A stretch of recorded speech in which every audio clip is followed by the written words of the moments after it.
Good morning बच्चों, welcome to spectrum classes.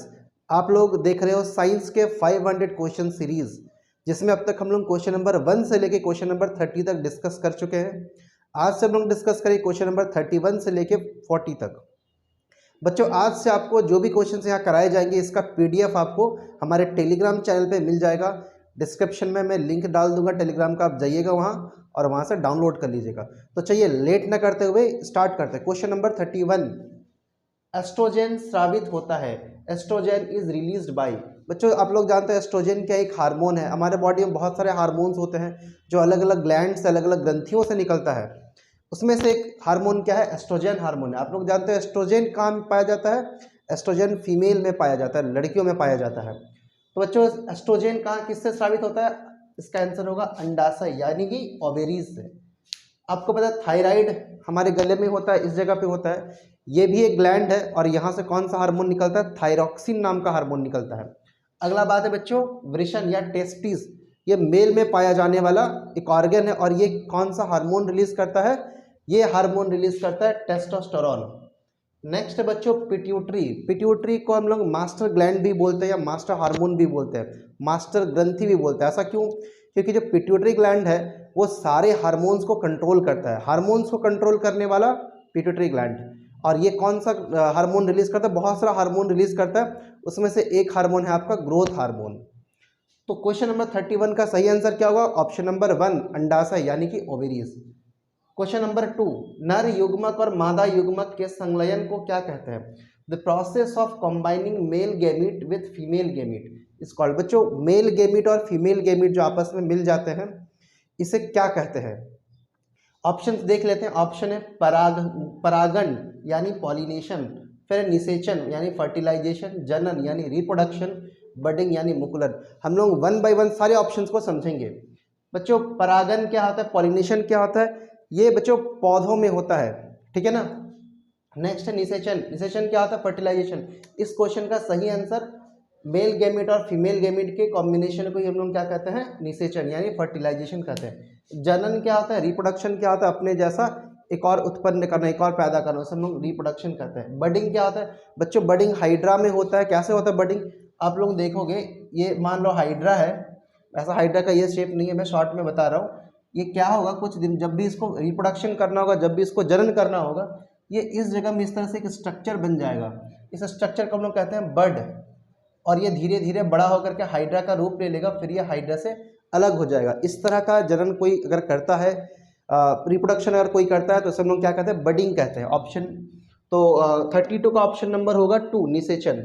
अगला, hydra किस विधि से जनन करता है? बच्चों, हम लोग जस्ट अभी पढ़े, हाइड्रा किस विधि से जनन करता है? मुकुलन यानी कि बडिंग विधि से जनन करता है। अगला ऑप्शन देख लेते हैं, विखंडन या फिर फ्रेगमेंटेशन। बच्चों, फ्रेगमेंटेशन कौन करता है? फ्रेगमेंटेशन करता है स्पाइरोगायरा।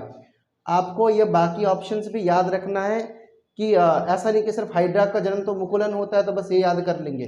बच्चों, एग्जाम में हो सकता है कि आपसे विखंडन पूछ ले, या फिर द्विविखंडन पूछ ले, या फिर पुनर्जनन पूछ ले, इसलिए बाकी सारे ऑप्शंस भी याद करना जरूरी है।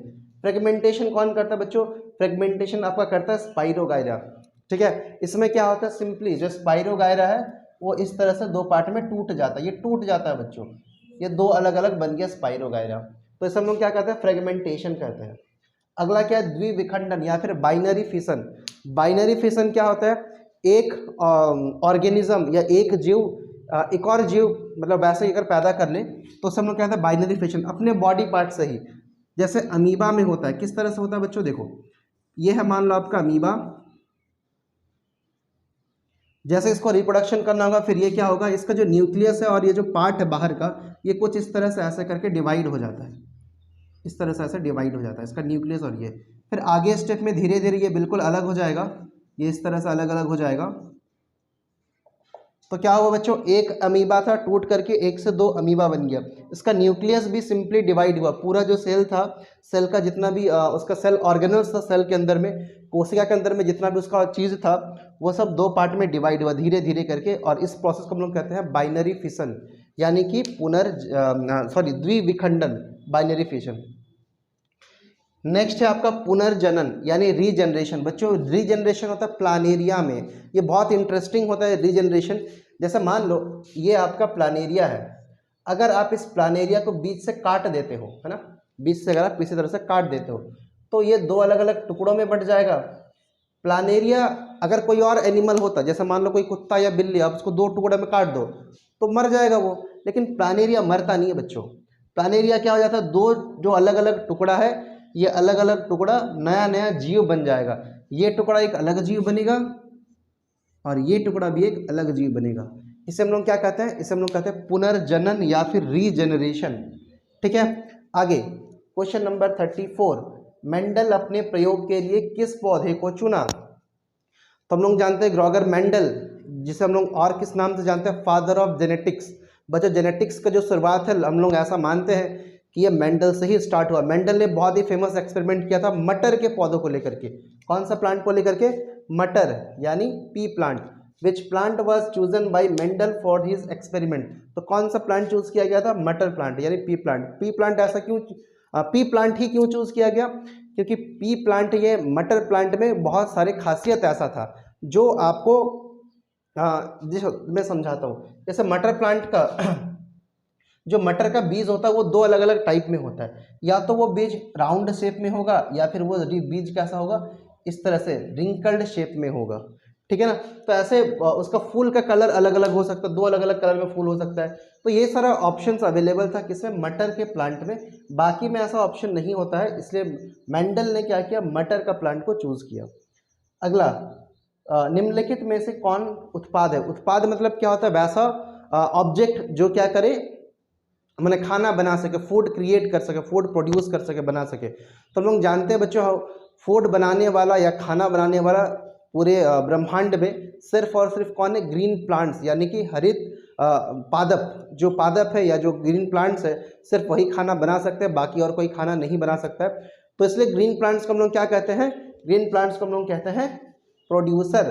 प्रोड्यूसर यानी कि उत्पादक। उत्पादक कौन है? जो उत्पाद करता है, बनाता है। यहाँ पर उत्पादक होना चाहिए। तो सांप, क्या सांप उत्पाद करता है? क्या सांप खाना बना सकता है? बच्चों नहीं बना सकता है। और खाना बनाने का प्रक्रिया को हम लोग क्या कहते हैं? प्रकाश संश्लेषण कहते हैं या फिर फोटोसिंथेसिस कहते हैं। तो प्लांट क्या फोटोसिंथेसिस करता है? नहीं करता है। फोटोसिंथेसिस कौन कर सकता है? जिसमें ग्रीन पिगमेंट क्लोरोफिल होता है। तो क्या सांप में ग्रीन पिगमेंट क्लोरोफिल होता है? नहीं, तो ये खाना भी नहीं बनाता है। अगला ऑप्शन है मेंढक, ये भी नहीं बनाता है। घास, हाँ बच्चों, घास में क्लोरोफिल होता है, इसलिए घास खुद से खाना बना सकता है। अगला है ग्रास हॉपर। ग्रास हॉपर एक छोटा सा जीव है, एनिमल है, जो पत्तों पत्ता वगैरह ये सब खाते रहता है, तो इसको ग्रास हॉपर कहते हैं। तो इस क्वेश्चन का सही आंसर, कौन उसमें से प्रोड्यूसर है, कौन इसमें से उत्पादक है? तो आंसर होगा ग्रास या फिर घास। क्वेश्चन नंबर 36, किसी आहार श्रृंखला में शाकाहारी का निर्माण होता है, herbivorous lies on which level of the food chain. बच्चों फूड चेन में जो सबसे नीचे लेवल में आता है वो कौन आता है? जो खाना बनाता है, यानी जो फूड प्रिपेयर कर सकता है, यानी कि आपका ग्रीन प्लांट्स यानी कि पादप। तो फर्स्ट लेवल में आपका आता है ग्रीन प्लांट्स, ग्रीन प्लांट्स यानी कि पादप। और उसके ऊपर लेवल में कौन आएगा? जो ग्रीन प्लांट्स को खाते हैं। तो ग्रीन प्लांट्स को खाने वाले को हम लोग क्या बोलते हैं? शाकाहारी बोलते हैं या फिर हर्बीवोरस बोलते हैं। तो बच्चों हर्बीवोरस कौन से लेवल में आएगा? पहले लेवल में ग्रीन प्लांट, सेकंड लेवल में आपका आ गया हर्बीवोरस। तो इसका आंसर होगा सेकंड लेवल यानी द्वितीय पोषी स्तर। अगला क्वेश्चन नंबर 37, ओजोन परत के अपक्षय के लिए जिम्मेदार है। Which of the following is responsible for ozone layer depletion. Ozone layer में डिप्लेशन किसके वजह से होता है? कार्बन डाइऑक्साइड, CFC, SO2 या NO2। CFC यानी क्लोरोफ्लोरोकार्बन, SO2 यानी सल्फर डाइऑक्साइड, NO2 यानी नाइट्रोजन डाइऑक्साइड, CO2 यानी कार्बन डाइऑक्साइड। तो बच्चों आप लोग जानते हो ओजोन लेयर में जो डिप्लेशन होता है उसका रीजन कौन है, किसकी वजह से होता है? CFC यानी कि क्लोरोफ्लोरोकार्बन। ओजोन लेयर आप लोग जानते हो क्या होता है? अर्थ के ऊपर में एक गैस का लेयर है ओजोन, उस गैस का नाम है। सन से जो रे आती है, कौन सा रे? अल्ट्रा वायलेट रे, यानी कि पराबैंगनी किरणें, वो हमारे लिए बहुत ही खतरनाक है। तो वो हमारे तक ना पहुँचे, धरती तक ना पहुँचे, उसको बचाने के लिए ओजोन लेयर एक अम्ब्रेला जैसा काम करता है, आता है और वो टकरा के रिटर्न चला जाता है।